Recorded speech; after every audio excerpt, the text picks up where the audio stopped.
হরে কৃষ্ণ, প্রণাম। আমি সদানন্দিনী মালিনী দেবী দাসী, রাধারানীস কিচেনে আপনাদের সবাইকে স্বাগত। আজ আমি ভগবানের জন্য পাঞ্জাবি দম আলু তৈরি করে দেখাবো। পাঞ্জাবি দম আলু তৈরি করার জন্য এখানে আমি 4টে নতুন আলু নিয়েছি। আলুগুলোকে আমি 4 পিস করে করেছি এবং এগুলোকে আমি সেদ্ধ করেছি, অল্প একটু সেদ্ধ করেছি, সেদ্ধ করে ঠান্ডা করে নিয়েছি। এখানে আমি টক দই নিয়েছি প্রায় 4 চামচ, এটাকে আমি মিক্সিতে ফেটিয়ে নিয়েছি। এখানে হলুদ গুঁড়ো, ধনে গুঁড়ো, জিরে গুঁড়ো, কাশ্মীরি লঙ্কার গুঁড়ো, অল্প গরম মশলা, এখানে কসুরি মেথি, ধনে পাতা, আর এখানে গোটা গরম মশলা। এখানে কাঁচা লঙ্কা চিড়ে নিয়েছি, লবণ, চিনি, আমি রান্নাটা সর্ষের তেলে করব তাই সর্ষের তেল, আর এখানে টমেটো ছোট্ট ছোট্ট করে কুচিয়ে নিয়েছি। এবার আমি আলুগুলোকে ভেজে নেব। সেজন্য কড়াতে তেল দিয়েছি, তেলটা হালকা গরম হয়ে গেছে। আমি এর মধ্যে একটু লবণ দিয়ে দেবো যাতে আলুগুলো দেওয়ার সাথে সাথে তেলটা না ছিটকে যায়। এবার আলুগুলো আমি আস্তে আস্তে সব দিয়ে দেবো। দিয়ে আলুগুলোকে আমি হালকা করে একটু ভেজে নেব।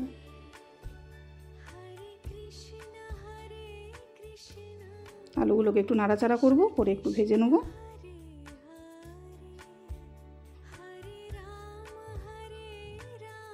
আলুগুলো মোটামুটি আমার ভাজা হয়ে গেছে। এরকম অল্প ভাজা হলেই হবে। এটা এরকম ভেজে নিয়ে আমি এগুলোকে তুলে নেব।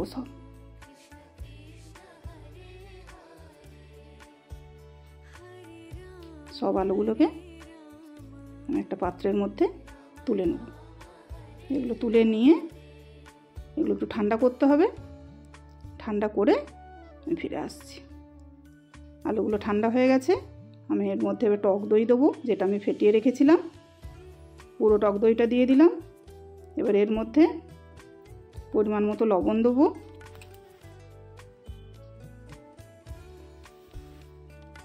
চিনি দেবো,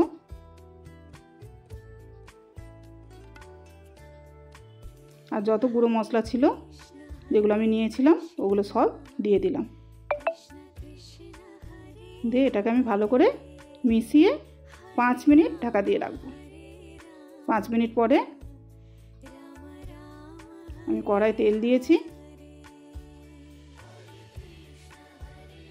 তেলের মধ্যে আমি গোটা গরম মশলা যেগুলো নিয়েছিলাম সেগুলো ফোড়নে দিলাম। হালকা একটু ভেজে নেব।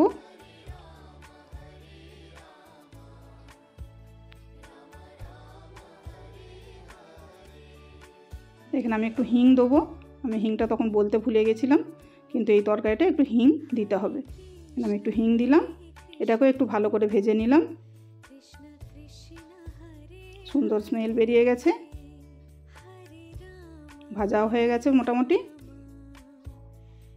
এবার যে টমেটোগুলো আমি কুচো করে রেখেছিলাম সেগুলো দিয়ে দিলাম এর মধ্যে। দিয়ে টমেটোগুলো আমি নরম করে কষিয়ে নেব। টমেটোগুলো নরম হয়ে গেছে।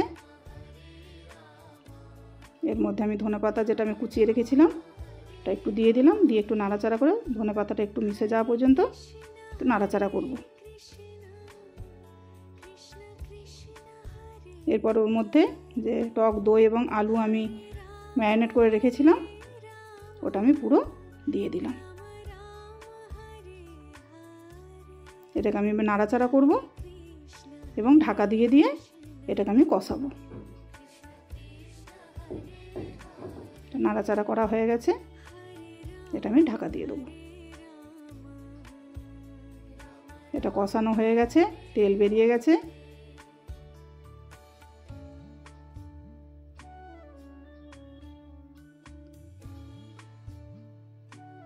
এর মধ্যে আমি যে কসুরি মেথি নিয়েছিলাম ওটা অল্প একটু দিলাম, আর যে কাঁচা লঙ্কা চিড়ে রেখেছিলাম সেটাও দিলাম।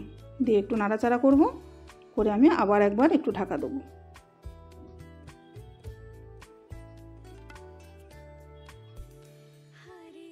এটা মোটামুটি আমার হয়েই এসেছে। একটু শুকনো শুকনো লাগছিল, সেই জন্য আমি এতে একটু গরম জল দিয়েছি। আপনারাও পারলে চাইলে দিতে পারেন।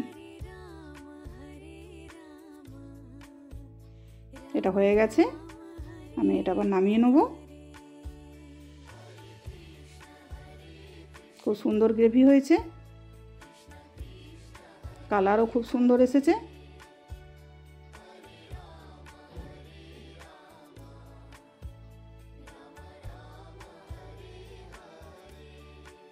এর মধ্যে আমি তুলসী পত্র দেবো এবং ভগবানকে ভোগ নিবেদন করব। হরে কৃষ্ণ। ভুল ত্রুটি হলে ক্ষমা করবেন। প্রণাম।